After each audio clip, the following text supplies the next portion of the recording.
Hey Force Storm fam, it's Noah again, and today we're talking about lightsaber choreography in the Star Wars movies. We're gonna break it down starting with 4, 5, and 6. They really kind of go for more of a kendo, fencing type feel. It's okay for that time era, personally. I was really curious as to why they didn't take from maybe like Hong Kong style action where Jackie Chan's blowing up at that time. The beats would have been a little faster, where Star Wars sword fighting is very slow, Darth Vader's very slow, which plays to his character, totally get that, and I love that. But the sword play just was very, very off to me. So for Star Wars 1, 2, and 3, the choreography definitely goes for a different turn. I feel like George really did see the difference in 4, 5, and 6, where it was a blocky type of feel with slow pace, and he really wanted to change that up. Personally, I don't care too much for 1, 2, and 3's choreography. I will say that Darth Maul's fight is my favorite fight in Star Wars, so let's break it down. The problem with 1, all of their movements, all of their attacks are not at the correct places. In screen fighting, we're taught when you strike, let's say if I'm gonna do a hook at your head, and I'm gonna punch to the head. Now what you're supposed to do is you're supposed to duck underneath that, and I need to punch where your head would be. An unexperienced screen fighter or actor or stunt guy would aim above their head because they don't trust their person to duck.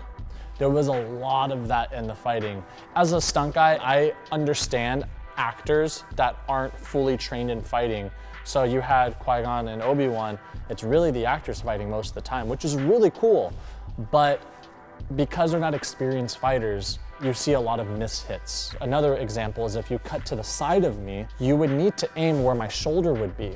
So if you swing a lightsaber where my shoulder would be, if I turn this way, you really see that lightsaber come close to me. That's choreographed, that's practice and routine and rehearsals.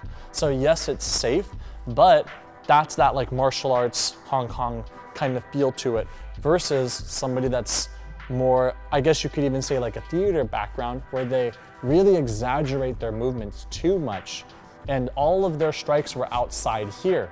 Those are really important details. Nothing wrong with theater. It's used for theater, not for film though. So 2 different styles and you have to know when to apply them. But again, the finesse that Darth Maul has, his movements, his grace, the wushu acrobatic style that he implements in his character, I thought it was beautiful. But at the same time, we have to be careful when we're flipping. Now, when we do an acrobatic movement, a Taru style, we have to make sure that there's a purpose in the flip. If there isn't a purpose in the flip when I'm attacking, or if I'm dodging, and if I just do it just for the sake of it, then it kind of becomes pointless to do it in the first place. So there is one move where Darth Maul does a butterfly kick away from McGregor. It doesn't make sense for him to do it because he could have just walked away. Instead, he does this big twist and then he just flares and looks at his opponent and that's it. So it's a style thing, I guess you could say. But those are important things to think about when you're making choreography. As a kid, I'm watching it in theaters. I'm like, oh my God, this is amazing. Darth Maul is like my favorite thing in the world. But now I'm a professional. I know this is what I do for work. I see that difference. I see that there's work to be improved on. And I think that's really, really important. I think it was a huge level up from 4, 5, and 6, but there was still a lot to work on in number 1. So now we get into 2 and 3, and I really dislike 2 and 3's lightsaber choreography. There are a lot of people my age generation that really like 2 and 3's fighting because they say the moves are flashy, they're big. I hate that, and I'll explain why. For real sword fighting, or even for screen fighting, what purpose does this big flower movement do if you're not hitting anything, if you're not deflecting anything? If you check out our form series, I explain why you should flower, and it's to help deflect, to block.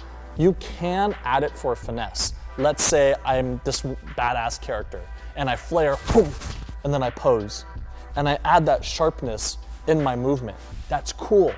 But when you're doing it in the fight where Anakin and Obi-Wan are fighting on Mustafar and they're literally doing it for like 20 beats, just flaring their lightsaber, not hitting anything, that's so bad. There's no point in doing that. Another very important factor that they didn't incorporate was when you're striking a lightsaber or a sword, any weapon to an opponent, you need to be striking to the opponent, not their weapon. So for instance, if I swing the lightsaber and I swing and I'm aiming for where their sword would be, that is not a good hit. You want to aim where their head would be, forcing the person to actually block where they should be. It's kind of like when you're a kid out in the front yard, you're trying to block the lightsaber, or like you go to attack and you want your friend to block the lightsaber. So you guys are just hitting the lightsabers back and forth. A martial artist or someone that's a fighter would actually aim for their head. I have a sword, I'm gonna hit you in the head. Boom, forcing them to actually block. Those are things that are not implemented in 2 and 3. If you're going to do fighting, I understand like Hong Kong style, Jackie Chan, Jet Li, Donnie Yen, whatever, Star Wars isn't meant to necessarily look like that all the time. I totally get that. But those are fundamentals that are taught in this Hong Kong style of action that I really think should be implemented in Western films such as Star Wars. Those are kind of just like my little pieces of what I think about Star Wars choreography. For the time era that Star Wars was in, it was the first that anyone has ever seen of its kind. Really brought life to the sci-fi genre. I think that's amazing in itself. So I don't think that when George is making these films, he's really thinking about the action design versus someone like Jackie Chan, where they spend months and months and months just designing a whole piece of choreography for a certain scene. It's cool to see both schools of thought working, but now I think it's really great if we can combine both styles together. So comment below, let me know if you guys enjoyed the video, if it was informative, if you didn't know these things beforehand. I'd love to see how everyone's thinking about the choreography for Star Wars. And don't forget to subscribe, please share the video, and I'll see you guys next time. Take care.